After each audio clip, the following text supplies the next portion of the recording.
नमस्कार दोस्तों, कैसे हैं आप लोग। चलिए आज आप लोगों को फिर से एक नई कथा सुनाते हैं। आज हम आप लोगों को एक सिख परिवार की कथा सुनाते हैं जिसको कि बेटी का बहुत शौक था। उसको 5 लड़का हो गया बेटी के चाह में। बेटी सोच के उसको 5 लड़का हो गया कि अब बेटी होगी, अब बेटी होगी। अब बेटी के इंतजार में उसको हो गया 5 लड़का।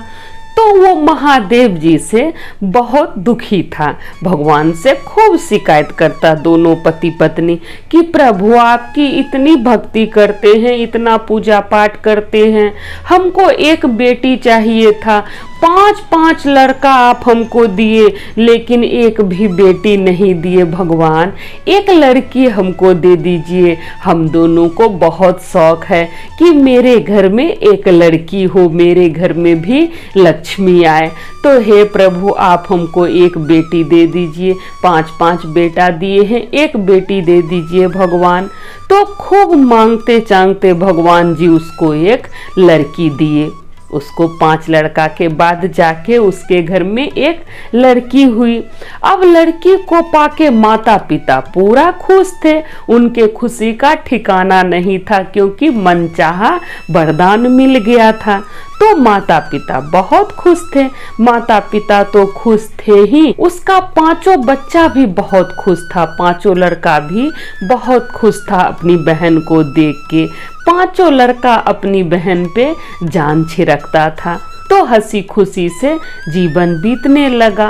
अब लड़की कुछ दिन की ही हुई। लड़की जब छोटी थी तभी उसके माता पिता का निधन हो गया।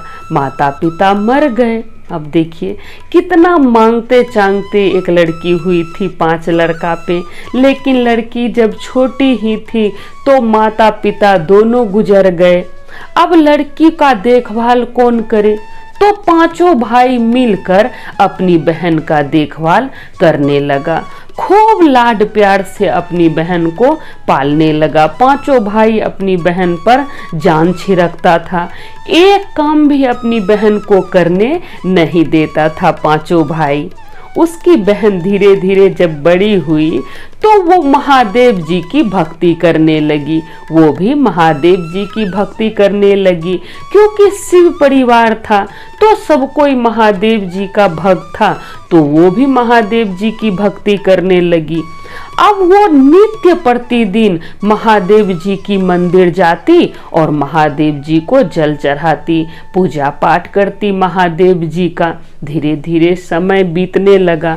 अब देखिए धीरे धीरे जब समय बीता तो 5 भाई जवान हो गया, शादी के योग्य हो गया। लड़की भी थोड़ी बड़ी हो गई थी, वो भी पूजा पाठ करती, भगवान जी का ध्यान करती, लेकिन काम नहीं करती थी। एक काम भी वो नहीं करती थी क्योंकि 5 भाई उसको कुछ करने ही नहीं देता था। तो वो कुछ नहीं करती थी, सिर्फ पूजा पाठ करती थी, भगवान जी का ध्यान करती थी, उसी में वो लीन रहती थी। तो उसी तरह उसका कट रहा था। अब जब 5 भाई बड़ा हुआ, शादी के योग्य हुआ, तो 5 का शादी हो गया। 5 शादी कर लिया। 5 भाभी घर आई। अब जो 5 भाभी घर आई तो देखती है कि उसकी ननद रात दिन पूजा पाठ करती है, एक काम नहीं करती है। तो 5 भाभी को बहुत गुस्सा आता था अपनी ननद पर, लेकिन पति के डर से कुछ नहीं कह पाती थी क्योंकि 5 जानती थी कि उसका भाई उस पर जान छिड़कता है। अगर उसकी बहन से कुछ भी कहेंगे तो फिर उसका पति गुस्सा जाएगा। इसीलिए 5 भाभी भी उससे कुछ नहीं कहती थी। दिन बीतने लगा। 5 भाई का बाल बच्चा हुआ, परिवार बड़ा हुआ और लड़की भी जवान हो गई, शादी के योग्य हो गई बहन। तो एक दिन बड़ा भाई अपने सभी भाई से कहता है कि सुनो, अपनी बहन शादी के योग्य हो गई है, इसका शादी करना है, खूब धूमधाम से करेंगे, इसके लिए ढेर सारा पैसा चाहिए। अपना लोग का परिवार भी अब बड़ा हो गया है, अपनी बहन की शादी करनी है खूब धूमधाम से, इसके लिए ढेर सारा धन चाहिए।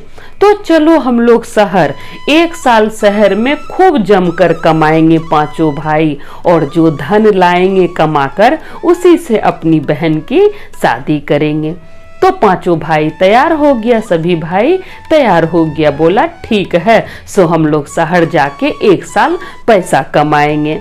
तो पांचों भाई अपनी पत्नी से कहा कि देखो हम लोग शहर जाएंगे 1 साल के लिए, तुम लोग आपस में मिलजुल कर रहना और मेरी बहन का ध्यान रखना, उसको कुछ नहीं कहना, उसको कुछ नहीं कहना, उसको कोई तकलीफ नहीं देना तुम लोग। तो भाभी लोग बोली कि ठीक है, हम आपकी बहन को कुछ नहीं कहेंगे, हम लोग आपकी बहन को कुछ नहीं कहेंगे, सो आप लोग जाइए। तो पांचों भाई समझा दिया अपनी अपनी पत्नी को कि अच्छे से रहना, मेरी बहन का ध्यान रखना। ऐसा कह के पांचों भाई चला गया शहर कमाने के लिए। अब जब पांचों भाई गया शहर कमाने के लिए तो उसकी पांचों भाभी अपनी ननद पर अत्याचार करने लगी। जब ननद उसकी पूजा पाठ करती, ध्यान करती, तो पांचों भाभी आके कहती कि रात दिन पूजे पाठ कीजिएगा कि कुछ काम भी कीजिएगा, काम नहीं कीजिएगा तो खाना नहीं मिलेगा, इसलिए जाइए कुछ काम कीजिए घर का भी। अब पांचों भाभी मिलकर उस पर खूब अत्याचार करने लगी और घर का सारा काम करवाने लगी। तो वो मंदिर नहीं जा पाती थी, घर के कामों में ही वो उलझी रहती थी, तो मंदिर नहीं जा पाती थी। तो भी वो घर में ही महादेव जी का ध्यान करती। वो मंदिर नहीं जा पाती तो घर में ही महादेव जी का ध्यान करती और खूब रोती थी, हमेशा रोते रहती थी। इसी तरह इसका कट रहा था। अब देखिए क्या हुआ, सावन का महीना आया। तो जब सावन का महीना आया तो वो हर सोमवारी का व्रत रखती थी, सोमवारी का सावन में व्रत रखती थी। जब सावन का महीना आया और सोमवारी का व्रत आया तो उसकी पांचों भाभी क्या की, सुबह सुबह ही उसको उठा के कहती है कि सुनिए, उठिए, जाके जंगल से लकड़ी लेके आइए, लकड़ी लाइएगा तभी घर में खाना बनेगा, लकड़ी नहीं है घर में, इसलिए जाइए जाके जंगल से लकड़ी लेके आइए, सूखा सूखा लकड़ी लाना है, और बांधने के लिए कुछ नहीं मिलेगा, रस्सी नहीं मिलेगा, जैसे हो हाथ से ही सारा लकड़ी लेके आइए और ढेर सारा लकड़ी लाना है। तो उसको सुबह सुबह उठा के भेज दी जंगल लकड़ी लाने के लिए। अब जंगल में लकड़ी तो वो चुन ली, लेकिन बांधे किससे उसको समझ में नहीं आ रहा था कि हम किससे बांधे इस लकड़ी को। तो वो रोने लगी वहां पर कि कैसे बांधे लकड़ी, समझ नहीं आ रहा है, कह के वो रोने लगी पूरा। तभी देखिए एक नाग देवता वहां पर आए और वो रस्सी बन गए। नाग देवता रस्सी बन के उस लकड़ी में अपने आप बंध गए, लकड़ी अपने आप बंधा गया। तो लड़की देखती है कि लकड़ी अपने आप बंधा गया है, वो सांप को नहीं देखी। जब वो लकड़ी बंधा हुआ देखी तो पूरा खुश हो गई कि अपने आप कैसे बंधा गया। फिर वो खुशी खुशी लकड़ी उठाई और घर चली गई। घर के बाहर जाके लकड़ी रख दी। फिर भाभी से बोली कि भाभी लकड़ी हम ला दिए हैं। तो उसकी भाभी बोली कैसे लाए हैं, कौन चीज से लकड़ी बांधे। तो लड़की बोली कि इसी तरह से हम लाए हैं, हम कोई चीज से नहीं बांधे हैं। तो उसकी भाभी जाके देखती है कि सचमुच में लकड़ी तो ढेर सारा रखा हुआ है, लेकिन बंधा हुआ नहीं है, क्योंकि नाग देवता उससे निकलकर चले गए थे।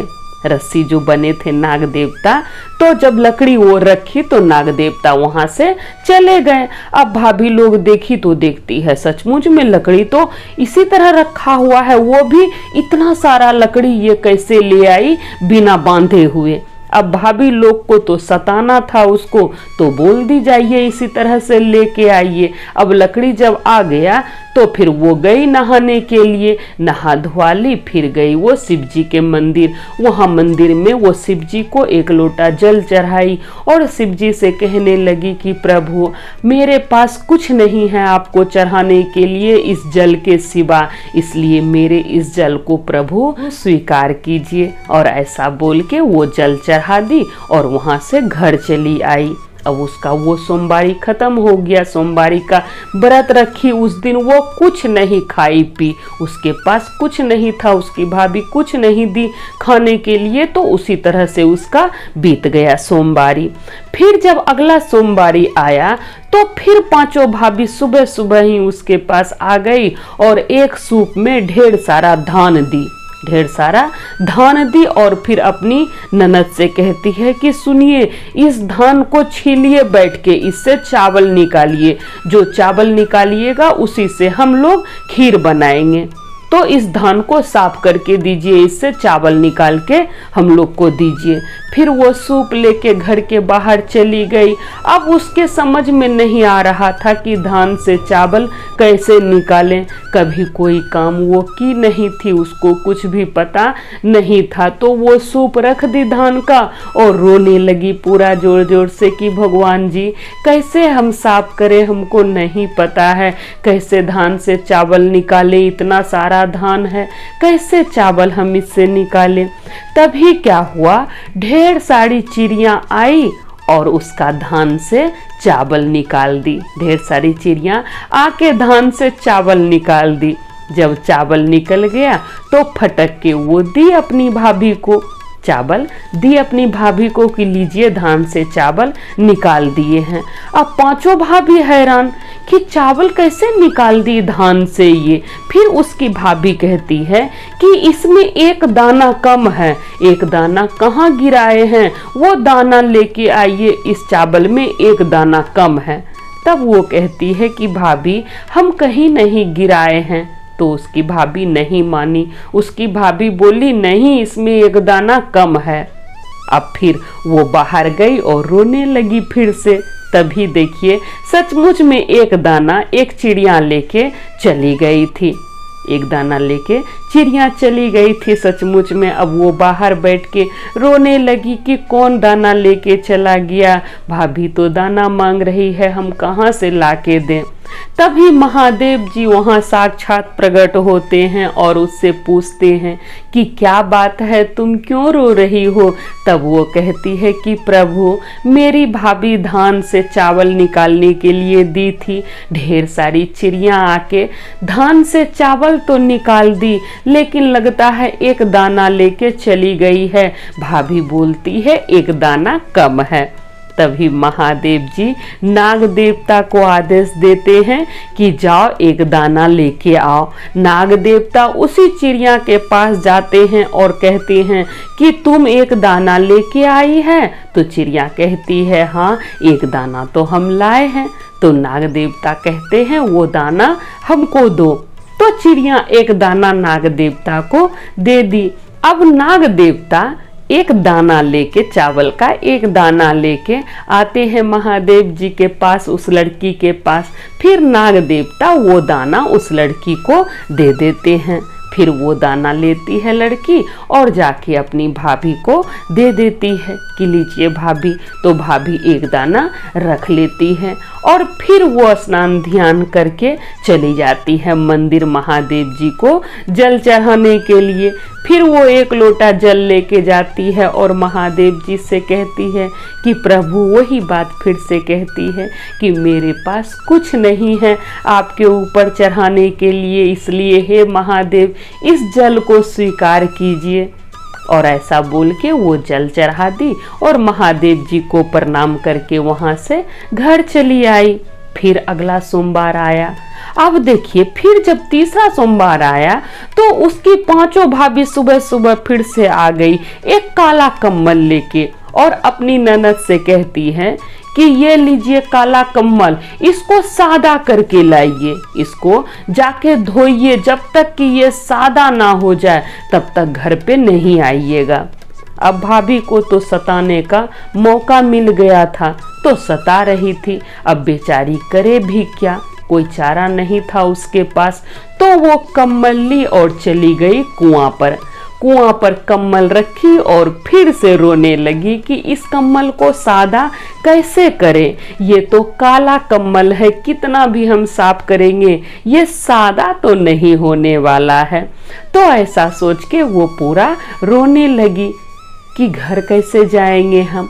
अब वो रो ही रही थी, तभी देखिए भगवान के कृपा से उसका पांचों भाई उससे राखी बंधवाने के लिए आ रहा था कि रक्षाबंधन अब आने वाला है तो जाते हैं बहन से राखी बंधवाएंगे। ये सोच के पांचों भाई शहर से आ रहा था।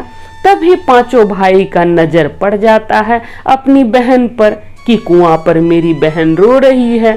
तो पांचों भाई जाता है अपनी बहन के पास और पूछता है कि बहन तुम क्यों रो रही हो, क्या बात है और तुम यहाँ क्या कर रही हो।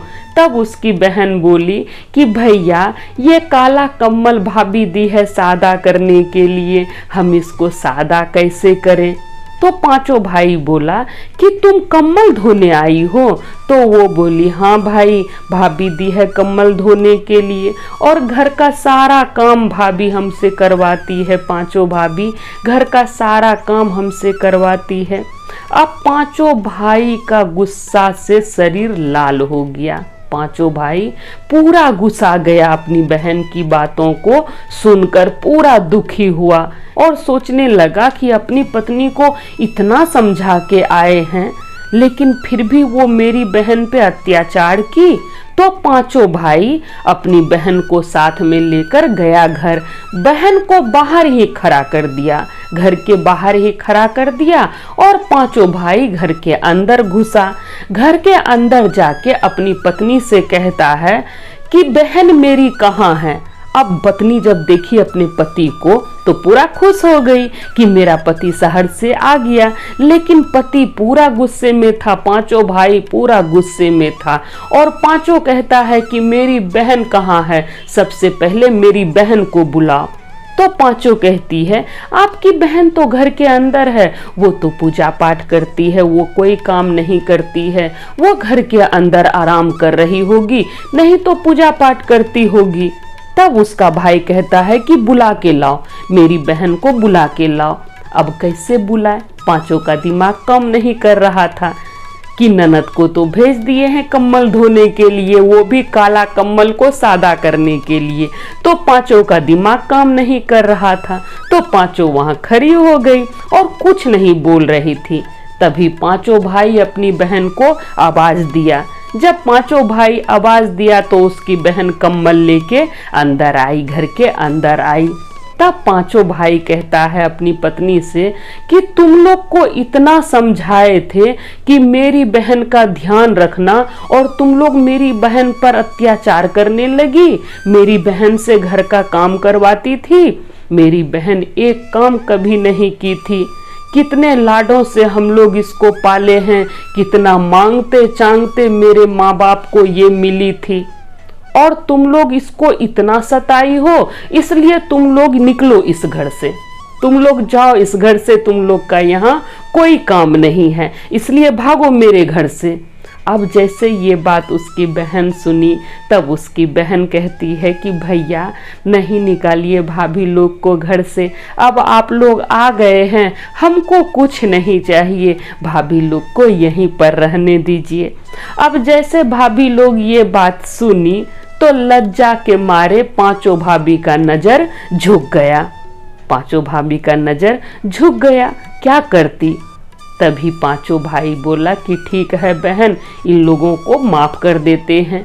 अब देखिए पांचों भाई मिलकर अपनी बहन की शादी खूब धूमधाम से किया, बहुत अच्छा परिवार में किया। उसका परिवार ससुराल वाला भी शिव परिवार था, शिव की भक्ति किया करता था और जो लड़का था वो भी महादेव जी का परम भक्त था। तो दोनों का जोड़ी बहुत अच्छा बना। दोनों खूब खुशहाली से अपना जीवन बिताने लगा। दोनों शिव की भक्ति करता और काम करता। उनका जीवन खूब खुशहाली से बीतने लगा। लड़की का जीवन खूब खुशहाली से बीतने लगा। ससुराल वाला भी सारे लोग उसको बहुत प्यार करता था। सास ससुर बहुत उसको मान सम्मान देता था घर में। तो उसका जीवन खुशियों से भर गया। तो हम भी कहते हैं महादेव जी से कि हे प्रभु, जैसे उस लड़की का दुख दूर किए प्रभु, उसी तरह हम सभी भक्तों पर भी अपनी कृपा दृष्टि बनाए रखिएगा महादेव। दया कीजिएगा प्रभु, दया कीजिएगा। तो सब बोलिए जय महादेव, हर हर महादेव, माता पार्वती की जय।